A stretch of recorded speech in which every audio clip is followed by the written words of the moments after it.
Hello, everyone, and welcome to another episode of Great People TV with me, Ben Ibrahim, and my wonderful, talented partner in crime, aka kawan and friend, Hana Ismail. Nah, Assalamualaikum, apa khabar? Sehat? Waalaikumsalam. I'm doing great. Just feeling a little bit under the weather, but all is well because I'm really excited tonight. We have a legendary in our show. Ni bukan calang-calang punya legendary That's right.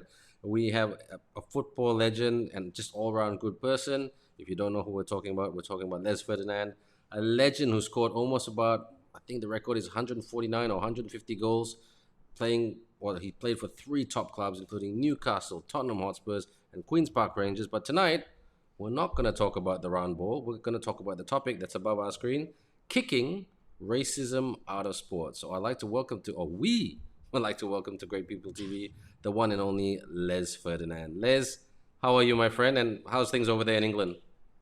Yep, I'm very well, thank you, and all's good, all's good. The team could be doing a little bit better at the moment, but we'll go into that a little bit later. That's right. That's right. We'll talk football later, but we're gonna be talking about this topic, racism, and a topic that you're very passionate about and trying to be the change or be part of the change, not just in England but in Europe and on the globe as well. Because let's be honest, Europe and England very much are the pace setters of football, which is a positive. But on a scale of 1 to 10, Les, in this case, 10 being very bad and one being pretty good and positive, where does this topic stand in England and in Europe at the moment, especially within football? Hmm. I think within football, on a scale of 1 to 10, I think in terms of what the authorities have tried to do in terms of stadiums and supporters coming into the ground and racism on the terraces, it's vastly improved, especially in the Premier League and in some of the European games. It's vastly improved in terms of what it was like before. Players especially in the UK are now able to go to games, and I think in the Premier League, 43% of players that play in the league, or it might be 48%, are of ethnic minority. So you know the stands and the chanting coming from the stands are very different. In terms of, we don't hear them anymore. There's CCTV cameras in most Premier League football clubs. I think as you go down the scale in football, as you go down into the lower leagues, there's still a little bit of stuff that goes on, and people are able to get away with it. But I think in the Premier League, from a scale of, if you were saying, as you said, 10 being very good and one being very bad, I'd probably say we're somewhere between in the Premier League at 8, 9, Okay. in terms of what it's like in the stadiums. My quest and my goal is to have more representation, whether that be ethnic minorities, whether that be women in football, people with disabilities, is to see more representation in the boardroom, in the manager's chair, in coaching, in all aspects of football outside of playing the game. Okay. Well, that's really nice to hear, and I'm just gonna, because you've answered the question that certain way, I'm just gonna deviate a little bit because you said, you want to see more ethnic minorities in management, board of directors on the not just on the operational level, but the strategic level as well. And one thing I've noticed over the years that that the media in the United Kingdom, because that's what we see here in Malaysia, the media they are very much a funnel to how football works over there.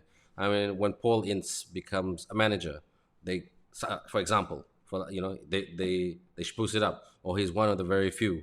And then when he gets, maybe sacked, they sometimes play the race card. What's the truth behind that, in your opinion? No right or wrong answer. I think, in my opinion, and it's something I spoke about very recently, in terms of speaking to the media. I say, look, when Tony Adams comes to the end of his career, when Stuart Pearce comes to the end of his career, when Tony Adams, we look at Steven Gerrard, we look at Frank Lampard, we look at Wayne Rooney. They come to the end of their careers, and they've been great footballers, and so they're talked about as being perhaps great managers by the media. Yet when Paul Ince comes to the end of his career, when Sol Campbell comes to the end of his career, when Ian Wright, when Rio Ferdinand, Les Ferdinand, whoever you name as a black player comes to the end of their career, they're never seen in the same light.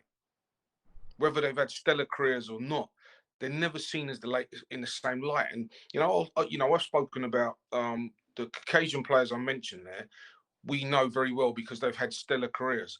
But if you looked throughout the Premier League and looked in the Championship as well, there are also people who are managing football clubs who haven't had careers in football, but still get better opportunities than the players that I'm talking about, the black players that I mentioned, who have come out of the game and trying to get an opportunity back in.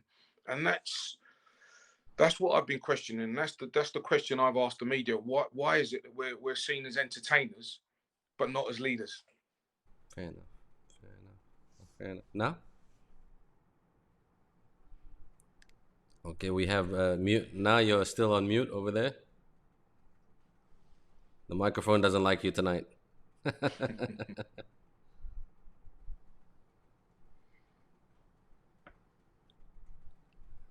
Hold on. Time out, guys. All right, just now that you mentioned that the scale of racism in football is about 8 or 9, that's pretty high. And enlighten me, because racism is not just insulting someone based on their differences or doing monkey chants in a stadium. Tell us about other forms of racism in the football industry. I think there's a thing called covert racism, where people are being racist and they don't even realise they're being racist. And that's what I'm talking about. I'm talking about people being given opportunities. The same thing that I'm on at the moment, and talking about players coming out of the game and wanting an opportunity back in the game and failing to get that opportunity. And sometimes people don't understand that there's a thing called covert racism, that people don't think they're being racist because they've got a black person that lives next door to them, or they say hello to a black person, they think they're not being racist. But I'm just saying, just afford us the same opportunity that you afford every other footballer that comes out of the game. I say every other footballer, but some of the top names that I spoke about. Okay. Now, let's talk about that boardroom racism, and Hannah and I will be very, very honest with you. We come from Malaysia, and I know you work with some very, very friendly Malaysians in Queen's Park Rangers. And I'll be honest with you, or we'll be honest with you, we're from Malaysia. And I know you work with some very, very good Malaysians, top drawer at Queen's Park Rangers. But Malaysia, like South Africa, we're both very similar, the two countries. We're brought up on affirmative action. Okay, in Malaysia, you can be very clear, I'm either Malay, Chinese, Indian, or I come from a family of a mixed marriage. And it's in the forms, it's in the bank forms and everything. Like every time an English person comes over here, they say, wow, this is pretty much racism in your face. No, I said, we are a very racial country. We're not racist, we're racial. South Africa is the same. You come up to a South African, we are either black, white, colored, or Indian. Okay, that's just the way it is. Yeah. Where I'm going with this question is, do you think a strong affirmative action policy within the Premier League, within the Championship, within football, really, do you think that would help do you think it will help put people or minorities in positions of power and in positions of influence? It's a good question. I never thought of it like that because, I've been brought up in a society that's supposed to be equal. Although we know it's not. I've been brought up in a society that says that there's opportunities for everybody. But through my footballing career, and this is something that I've been retired 16 years, or played for 20 years. So I've been talking about this for a long, long time, and nothing seems to change. As you just mentioned there, you look at the boardrooms, 1.6% of ethnic minorities work in a boardroom throughout the whole of football. And we're not just talking about football clubs, we're talking about the FA, we're talking about the Premier League, we're talking about every organisation that's just attached to football.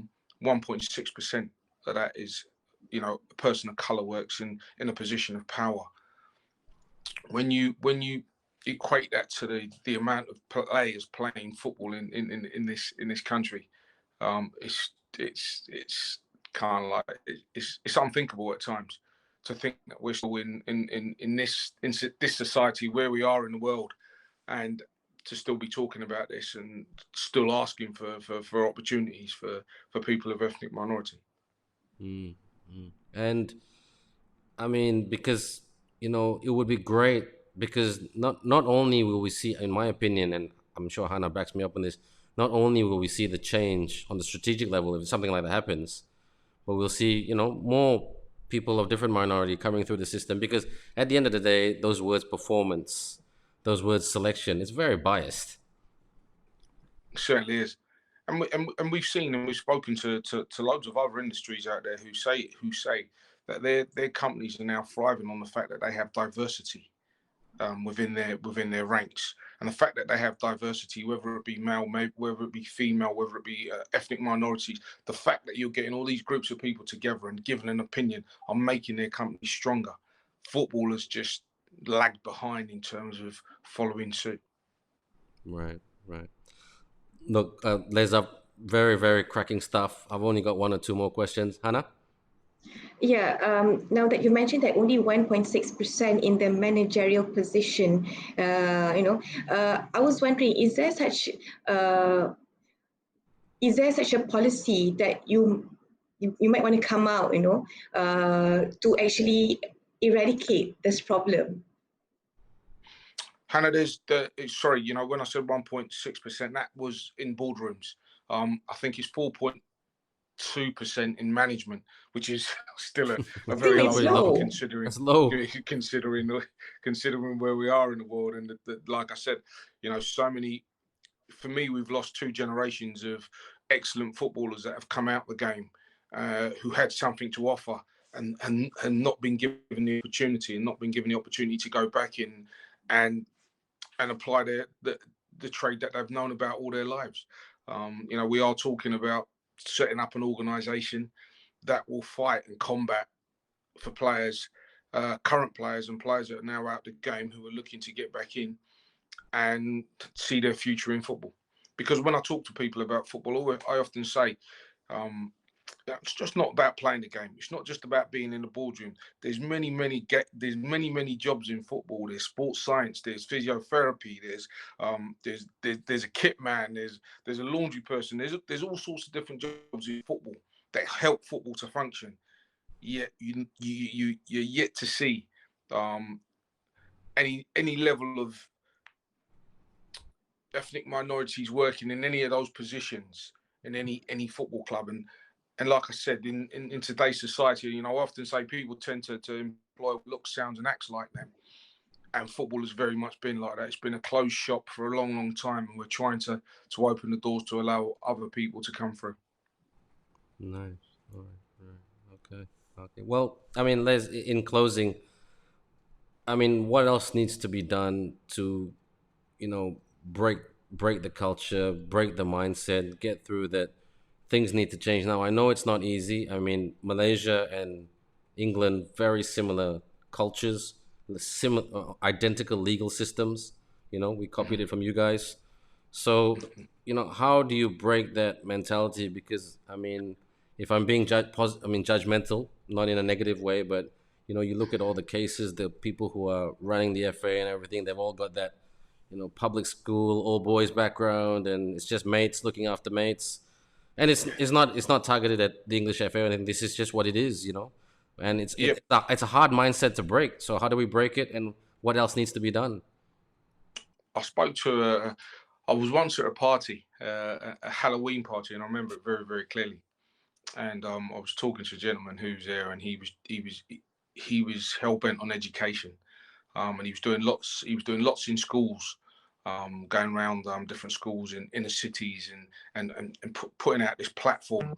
And when we got into this conversation about football, racism in football and stuff, and he did say to me, he said, "Look, Les Ferdinand's not going to go into a boardroom and change the mindset of these people that go two generations away from Les Ferdinand. That his family, his ethnic minority group was serving these people.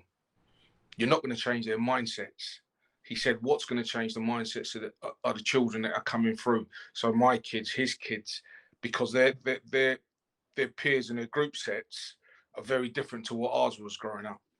And he said to me that, unfortunately, Les, it's not going to be now. It's going to be the future that changes what we see and how things develop.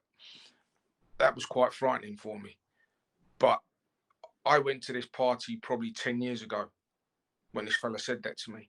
And I was thinking, no, we could change it. We can change it. We can change it sooner than that. We've got to keep, people like myself and yourselves have got to keep banging on the door. And we've got to keep bringing this to the public's attention. But I do believe it is going to be my kids and my kids' kids that are going to change what goes on in boardrooms, what goes on around the world, what goes on in football. Because, as you said, there's this old guard situation that's in football at the moment, and it's very, very difficult to break it down. Right. It's almost like the SAS. Trying Well, to infiltrate the SAS. Very, oh, very mate, difficult. I wouldn't even try to do that. I think I'll start with I think I'll start with football and great people like your good self. So now, any further questions now before we call it a day?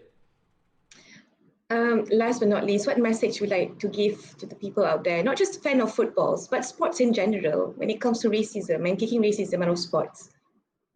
Great question. Yeah, it's a good question. And listen, racism is not a problem in sport. You know, we tend to talk about racism in football because football has always been a place in the past, in the distant past, where people could come and vent their frustration at your colour and walk away from the stadium and get away with it. But those same people that walk away from that stadium after a game are going to a job as might be an accountant, might be a lawyer, might be a doctor, might be a bricklayer, might be a dustman, whoever it may be. But that's not, you know, when they leave the stadium, that's what they're going back to. So they're not just racist when they come through the turnstiles. They don't just go through the turnstile and go, you know what, I'm going to be racist today. That's something embedded in them. So very difficult to change society, but that's where the change needs to happen. And that's why I talk about my kids, because I see my kids, and when my kids bring friends home now, my kids bring Caucasian friends home, they bring black friends home, they bring Indian friends home. They have an eclectic mix of friends that they bring through the door. And I'm just hoping that's what's going to change the future.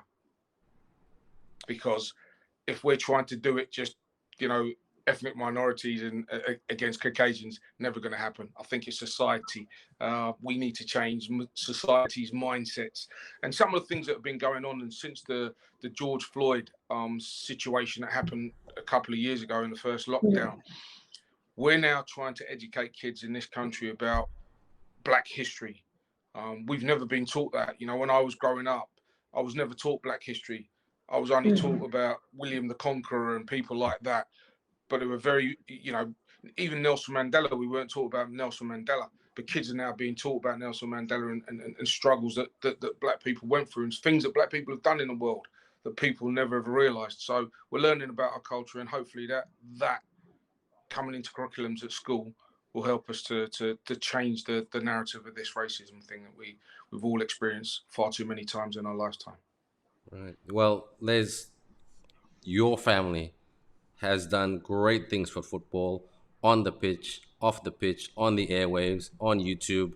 I mean, cracking the Ferdinand family is just an iconic family that's making changes in football. And we are very confident based on that, the passion that you have in your family. I mean, they always say your dad or your uncle rubs off on you. Based on that, it'll definitely rub off on your children. And God willing, inshallah, as we say in Malaysia, it will rub off on the world. And, you know, that word racism, well, we'll just remember the word race. And race is something that sprinters do and something that footballers crave in training or don't crave in training. So thank you so much for your time. But before I go, I've got to put in a plug for Dato' Ruben Yanalingam, who is very much part of the management at Queen's Park Rangers. Thank you, Ruben, for helping organize this interview. Les is a very, very busy man. But just give us a plug there, Les, about the developments of, just last question, of Queen's Park Rangers, how you guys are doing. Just before I jumped on this interview, I saw a video of you, you know, on the new stadium turf in terms of the stadium development and everything. Tell us about the journey of Queen's Park Rangers, because you guys have tasted a lot of success in terms of being in the Premier League and then, you know, having challenges going back down and then trying to get back up. And then now you're trying to do more development stuff and, you know, building the brand of Queen's Park Rangers. So tell us how that's going on and off the pitch. I think first and foremost, and on the pitch, we've done okay this season. We've gone through a little bit of a period in this February month, which has not been that great for us in terms of results. But we're hoping to turn that around. I think everybody understands, and whoever, if they watch the championship, they know what a difficult league it is to get out. It is very difficult. It's and, very difficult. Very physical. Yeah. And we've been trying for 7 years to get out of it. But as you said, the club has tasted success in the Premier League, and that's always been the aim, to try and get us back there. But trying to get us back there in a more holistic way. And as you mentioned, Ruben Gunlingham and Tony Fernandez, and they've had a vision of how they want to get the club back there. Made some mistakes at the beginning, and now we've worked through those mistakes, and we're trying to do it in a more holistic way. And hopefully, inshallah, as you guys say over there, I'm hoping that we can get there in the way that we need to get there this time round. Inshallah, Liz. And the development of the new training ground and all the infrastructures that Ruben and Tony and Amit and the others are putting in place will put the club in a good position to have a great platform to move forward. Nice. Well, we're confident that you will do well. I mean, I've been monitoring. I'm trying to get Hannah's knowledge of football is getting better week by week because she's friends with me. So inshallah, slowly getting there. Yeah, Queens Park Rangers will be there, and you guys have done a good job, not just in terms of working at it, grind, hustle, and all that, but it's a real great inspiration to us here that you guys are doing it, shoestring budget, taking on clubs with massive budgets, and you're getting closer and closer. And we're very confident that you will get there because backed by Malaysians and just backed by people who just love football.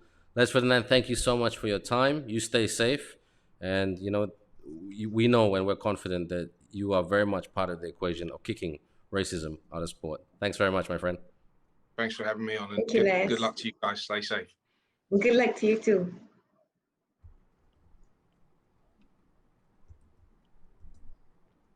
Wow, there you have it, guys. Yeah, super inspirational. Les He's such Ferdinand. a great speaker. I grew up with him. I'm a bit starstruck at the moment. Now I almost went off into a What commentary else can I mode. say? Great, wise and legendary. Jadi kepada anda, jangan lupa untuk follow kami dan subscribe kami di Facebook, YouTube dan juga Instagram kami untuk anda mengetahui lebih banyak tentang perkembangan guest-guest hebat kami di Great People TV. Ben? That's right, Nat. You said it perfectly. Follow us on all our social media and keep in touch. And we will, inshallah, keep bringing more great people to Great People TV every week, either Wednesday or Thursday night, depending on Hannah's schedule. But we'll let you know on our social Jangan media. cakap macam tu. Hey, cari makan, ma. Okay, so take care, everybody. Okay, assalamualaikum. Bye. We'll see you next week.